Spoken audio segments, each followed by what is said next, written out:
Hello friends, welcome to Insights ICANN Initiative. In today's video, we are going to discuss about the special parliament session which is announced very recently, today morning itself, and we are going to discuss about the Ramnath Kovind Committee on the simultaneous elections. These two particular issues we are going to discuss in this video. You know that students, these are the latest developments of today's morning. So let us go through these particular topics in detail. Before that, first let us see the syllabus mapping, how it is related to our UPSC preparation. It is related to Gender Studies paper 2, where it is somewhat related to the Indian Constitution, features and significant provisions. Of course, it is also related to constitutional bodies where like Election Commission of India comes into play. And of course, it also related to center-state relations, because simultaneous elections, obviously, it require constitution amendment which has to be passed not only by the parliament and majority, that means more than 50% of the state legislatures have to pass. Now, in terms of video components, in this video, we are going to discuss about why this particular thing is in news. Because Government of India today morning announced that they are going to appoint this committee under Ramnath Kovind to examine the feasibility of simultaneous elections. Of course, the entire committee, what are the terms of reference and all these things, they have to come. Okay, this is too early to say that and which areas they are going to explore, but majorly they are going to examine the feasibility of simultaneous elections. Actually, our Honorable Prime Minister mentioned about the feasibility of simultaneous elections in 2019 after he won in the 17th Lok Sabha elections. At that time, Election Commission of India commented that it is not nearly, in near time it is not possible, but in future we will explore. Now we will see how this committee is going to, what kind of proposal they come with. We'll discuss. Next, the highlights of this issue regarding the simultaneous election. And of course, Government of India also they declared that they are going to convene a special session of Parliament. Normally, Parliament convenes in 3 sessions. Okay, they are the budget session, monsoon session, and winter session. Apart from this, we are going to have a special session. Generally, students, this kind of Parliament meetings and all these things, these decisions are taken by the Cabinet Committee on Parliamentary Affairs. Tell me, students, who is the chairman now? Who is the chairman? Who is leading the Cabinet Committee on Parliamentary Affairs? Who is that minister leading the Cabinet Committee on Parliamentary Affairs? Tell me, students. Next, we will discuss about simultaneous elections, how it works. It works, two formulas proposed earlier. We will see how those formulas are going to be worked out, what are the challenges, and how the other countries are, they are performing this kind of simultaneous election. We are going to discuss about all these particulars in this video. First, why it is in news. Government constituted a committee, this committee under the leadership of Ramnath Kovind, to examine the one nation, one election. It is very popularly known as simultaneous election. So here you have to understand, students, simultaneous elections, they are referring here, simultaneous elections, here they are referring about conducting Lok Sabha elections as well as assembly elections simultaneously. That is what about simultaneous elections. Okay, it can be possible in 2 ways. That is, for example, going back to 2019. In 2019, okay, they proposed that they will conduct the Lok Sabha election plus half of state assembly election. Half of the states will go for election. After 2 years, 2021, rest of the half will go for election. By 2024, Lok Sabha plus all states, and of course UTs which are having the assemblies, they'll go for elections in one go. From 2024 onwards, it will be the simultaneous election. This is one formula. This is method A. Now let's see method B, how they proposed. Method B is all about in 2019, elections were supposed to held for Lok Sabha plus half of the state legislature, half of states. Then again, as usually, 2021, rest of the half and this cycle repeats continuously. Next 2024 and this will be the 2026. That means for every 5 years elections will held 2 times. One election Lok Sabha plus half of the state, another election will be the rest of the half of the states. This is the second model. Okay, these are the 2 models. Initially so many expected that these are the 2 feasible models regarding the simultaneous elections. I hope now you understood what is the meaning of the simultaneous election. Now in this video, in further discussion, we will see what is the need of the simultaneous election, why some people are demanding for the simultaneous election, and what are the challenges, what kind of constitutional amendment required for the simultaneous elections. We are going to discuss about all in coming slides. So now, which committee appointed? It's Ramnath Kovind committee appointed. So Ramnath Kovind was a former president of India. Before our Honorable Draupadi Murmu became president of India, before that Ramnath Kovind was used to be the president of India.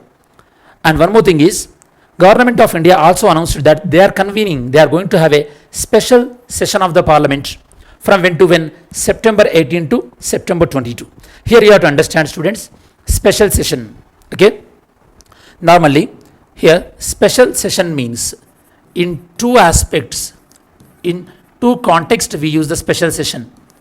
Special session regarding the joint sitting, that means both the Lok Sabha as well as Rajya Sabha, they convene together.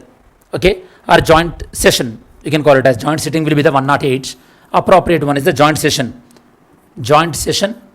between both Lok Sabha, Rajya Sabha, and the separate session it can be. Okay, separate sessions of Lok Sabha, Rajya Sabha, separate sessions of Lok Sabha and Rajya Sabha.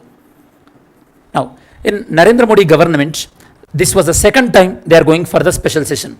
The first time it was the joint session. It was regarding the GST in 2017. Normally this kind of special session will be conducted to commemorate any historical events. For example, to commemorate the independence of India, or to celebrate the silver jubilee of independence, or the 50th anniversary of Quit India movement, or to celebrate the 50th anniversary of Indian independence. In these occasions we called for the special session of the parliament, but not for a particular a legislation. GST was nothing about the legislation, 101 constitution amendment. It was the first time that joint session was called for a particular legislation, and now they are calling for the special session again, but this time it is not going to have a joint session. Now it is going to have a separate sessions for Lok Sabha as well as the Rajya Sabha. This is the difference you have to understand. Okay, but overall it is the second time Narendra Modi government is calling for the special session. Previous special sessions were 4 times, which held to commemorate a particular historic events. Next, here you have to understand, students, normally before session starts, BAC meeting will happen. Okay, ruling party will convey why they are assembling, what kind of bills they are going to discuss. BAC stands for Business Advisory Committee. This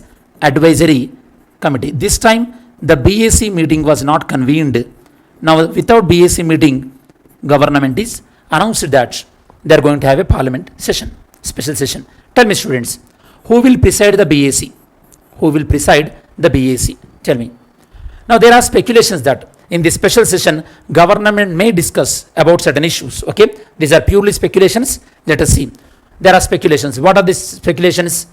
So political analysts, they are speculating that government may discuss about the success of G20, because by the time of special session G20 sessions will be concluded, as well as regarding the success of Chandrayaan 2, regarding that Chandrayaan 3, they may discuss about that. Or some people are expecting that government may discuss about all the achievements of the last previous 9 years and government progress towards the Amrit Kal and women reservation in legislations, women reservation and so one nation one election and BC categorization, OBC categorization, OBC subcategorization. So these are the issues might be discussed according to the some of the experts. But let's see, like how much they are going to be right. So these are the issues are expecting in the special session. Now this is the second special session. Previously these were the special session to commemorate those particular things. I already mentioned simultaneous elections means conducting elections to both Lok Sabha and state assembly elections in a like simultaneously. It may be the phased manner, entire India. It need not to be on a single day, but in one go, like in one phase, or in like in one year, in one particular year, the elections will be conducted. 2014 to 2022. Now we are going to discuss about why you require the simultaneous election. Because we don't have the simultaneous elections, every now and then we are having the election to states. Because of that, policy paralysis is happening, and political parties are more towards the political campaign. Because of that, some hate speech is happening, and because of the model code of conduct, governments are unable to concentrate on the developmental works, and of course, a lot of burden on the exchequer. Normally, the election expenditure of the Lok Sabha will entire bear by the union government. If the Lok Sabha and Assembly elections are happening at the same time, election expenditure will be shared 50-50%. Or if the elections are happening only for the Assembly, then the entire election expenditure will bear by the state. Actually, till 1967, we used to have simultaneous election to both Lok Sabha and Assembly. After that, we started seeing that some states are, like their assemblies were dissolved, or else government collapsed due to the coalition government, or due to some political situations, political compulsions, some states went for the early election. Because of these things, the simultaneous elections, that synchronization was missed out. Regarding the simultaneous elections, Niti Aayog prepared a working paper in 27, and even the Law Commission also in 2018 suggested that to make this simultaneous election into reality, we require at least 5 constitutional amendments are required. Then how it will work? It works by amending various laws. One of such law was the Representation of People Act, that is section 14, section 15. It has to be amended, and it is going to be in two ways: A category as well as the B method A as well as method B. I explained clearly what is this method A and method B. Then what are the benefits of simultaneous elections? You can reduce the policy paralysis, you can reduce the expenditure, and also you can stop the frequent implementation of the model code of conduct, and many more benefits are there. And even the voter turnout also may be increased, because just if they come once, they will exercise the vote for both Lok Sabha and Assembly, so that will improve the voter turnout. And this kind of hate speech between the religion and between the caste, that can be reduced. So the social fabric will also it can remain intact, it won't be disturbed. These are some of the benefits. Challenges, of course, it require a huge constitution amendments are required. If you look at here, we require to amend the article 83, which deals with the duration of Lok Sabha and duration of Rajya Sabha. Duration of Lok Sabha will be affected. Article 85, Lok Sabha dissolution.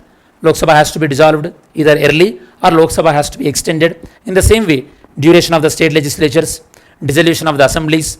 Some states, assemblies have to be dissolved very early compared to their 5 years, and those states are going to have a president rule. So these are some of the constitution amendments we require. Then what are the challenges? The challenges is obviously when you are conducting the national elections and state elections, simultaneously the national mood may overshadow the state mood. That means voter judgments about the state government, it will be overshadowed by the national politics. So state governments, their achievements or their failures will be overshadowed by the central issues. And second one is, when elections are happening very frequently in democracy, governments will become very accountable. If there are no elections very frequently, then the accountability of governments will miss out. And to conduct these kind of elections simultaneously, we are having some logistical issues also, especially the paramilitary forces and the electoral staff. All these are some of the issues we are supposed to face. And in terms of international level, South Africa and Sweden, these are some of the countries which are having the simultaneous elections at the moment. Anyhow, to implement the simultaneous elections successfully across the nation, we have to coordinate we require a proper coordination between the center and state, and it has to be discussed properly and debated very effectively before we roll out the simultaneous elections. Next, in this lecture, very repeatedly, very oftenly, we talked about the Law Commission. Law Commission of India is an executive body, and its advices are only advisory in nature. They are not binding in nature. And the first Law Commission after independence, it was led by the MC Sethalwad. The first Law Commission during the Britishers' time, it led by the Macaulay. Of course, Macaulay was the fourth member in the Governor General Executive Council. You know that first Law Commission was established in 1955. These are the members in the Law Commission. They are, experience of legal as well as the judiciary side. Ex officio members are secretary from the Law Department and secretary from the Legislative Department. Britishers' time, first Law Commission was headed by Macaulay.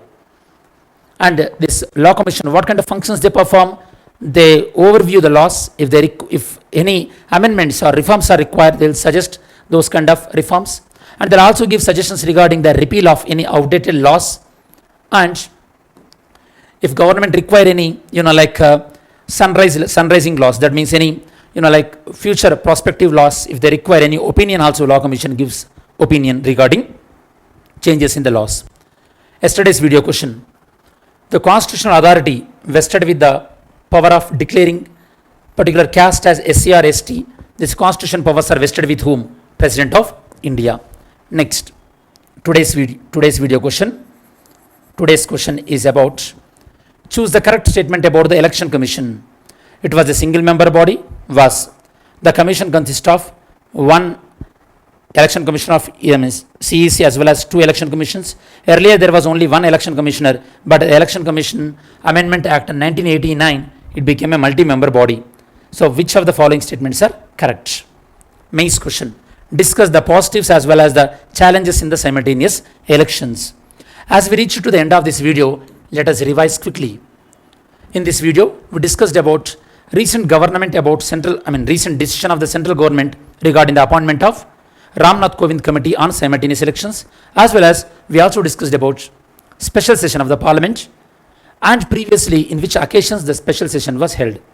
Apart from that, we discussed about in how many methods the simultaneous elections can be conducted, why it is required, the significance, what are the challenges, and what kind of constitutional amendment we required. Apart from these things, we also discussed about the Law Commission of India. This is the detailed analysis regarding the issue of simultaneous elections.